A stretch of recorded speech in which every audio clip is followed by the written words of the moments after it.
Hey, what's up guys? This is Paul, and this is Common Touch of Fantasy, and today we have another review, and it was an audiobook. It is Lock-In by John Scalzi, narrated by Will Wheaton.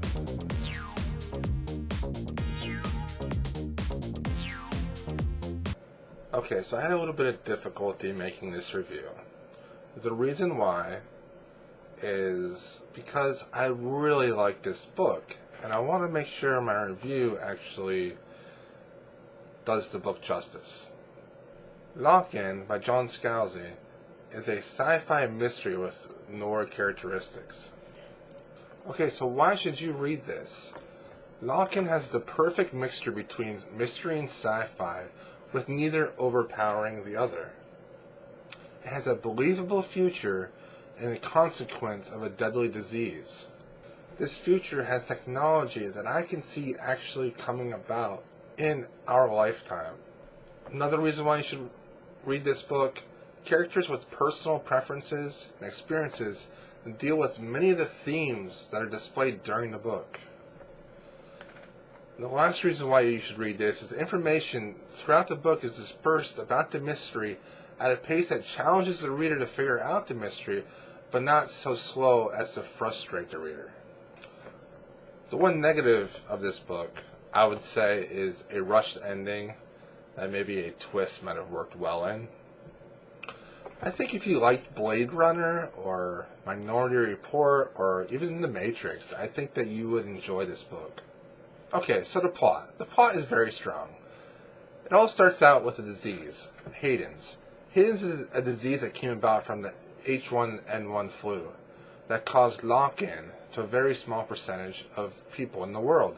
Lock-in is an affliction where you're completely paralyzed and unresponsive in real life, but your mind is working completely fine.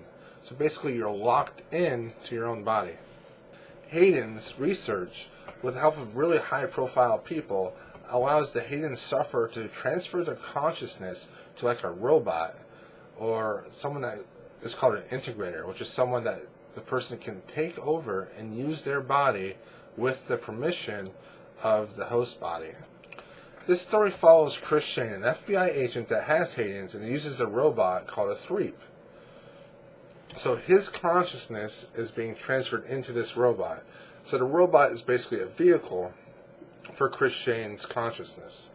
With his partner Van, they investigate a crime that just doesn't make sense. Attempting to figure out what happened in the crime scene becomes this huge mystery with powerful and rich people involved, along with their preconceived ideas of what Hayden's is, how it's used, and how these people can control the Threeps and also the individuals. What the plot does extremely well is that it holds back information and delivers it in the right moment, at the right time, and it just creates these amazing scenes of tension and mystery. Our characters are pretty strong. Chris Shane is our main character, and he's a narrator through the eyes of which we see the story. Some people might consider Chris Shane a little bit annoying, but I think his personality makes sense considering he is a spoiled rich kid and he's the only child, and so sometimes that side of his personality does come out, but really he could have just lived off his dad's money, but he ended up getting a job with the FBI, and he's doing good work now. The rest of the characters are very diverse and interesting. They really keep your attention. The list of suspects is pretty big, and each one of them has like their own motive. Will Wheaton does a great job of narrating this book. John Scalzi's writing style, once again, is fast-paced, but he has quite a few like intellectual interjections and dialogues within the story that makes things interesting for the reader. I really enjoy Scalzi's writing because it seems extremely organized. There isn't a lot of fluff in his books. The things that stand out the most in this book, though, are the setting and the heart and mind factor. Scalzi creates this very unique world that is basically an entire culture of these Hayden sufferers. Where blind or deaf individuals in our world have their own little subcultures, these Haydens, these people that are locked in and can only use these Threeps, these robots, or use an integrator to interact with the outside world, have also their own virtual world called Agra.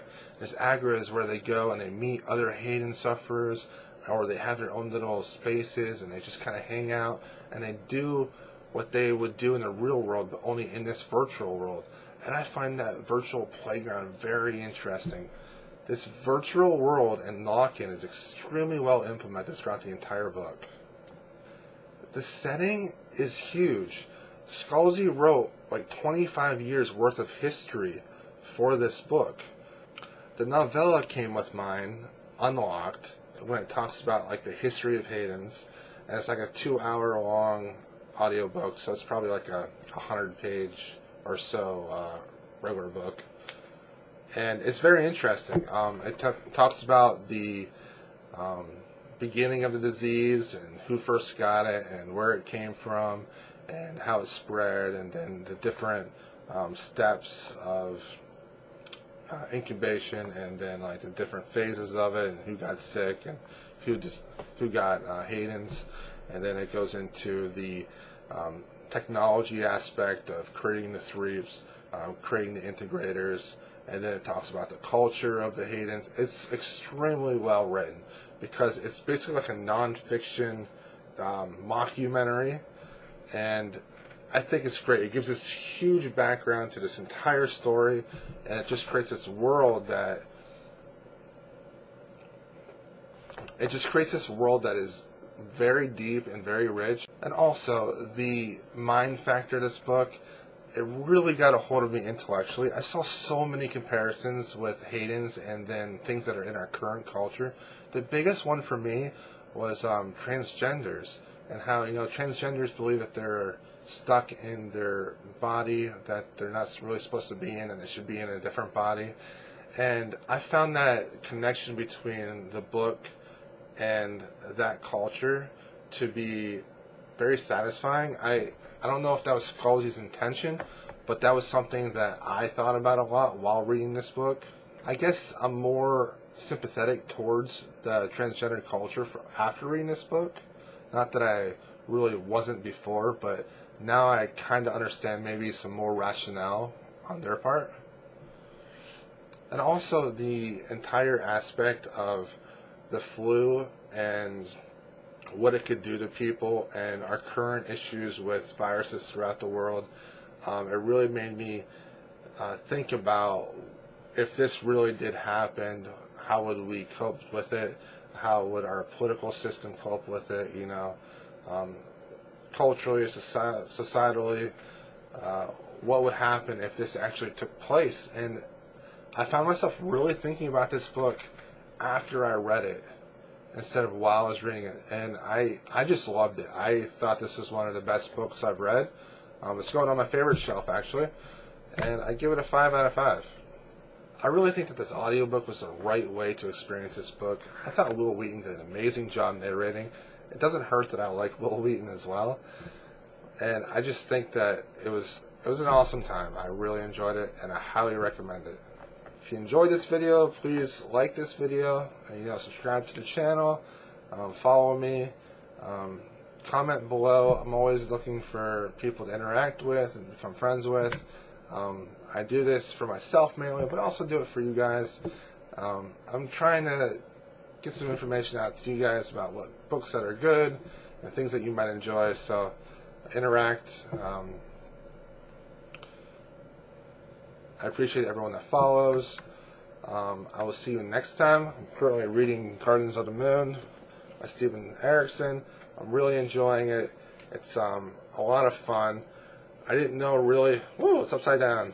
I didn't really know what to expect, but I am really liking it a lot. I was expecting to be more confused actually, but I'm not that confused. And it's been great doing the buddy read with this. Hopefully I'll finish this within the next couple days.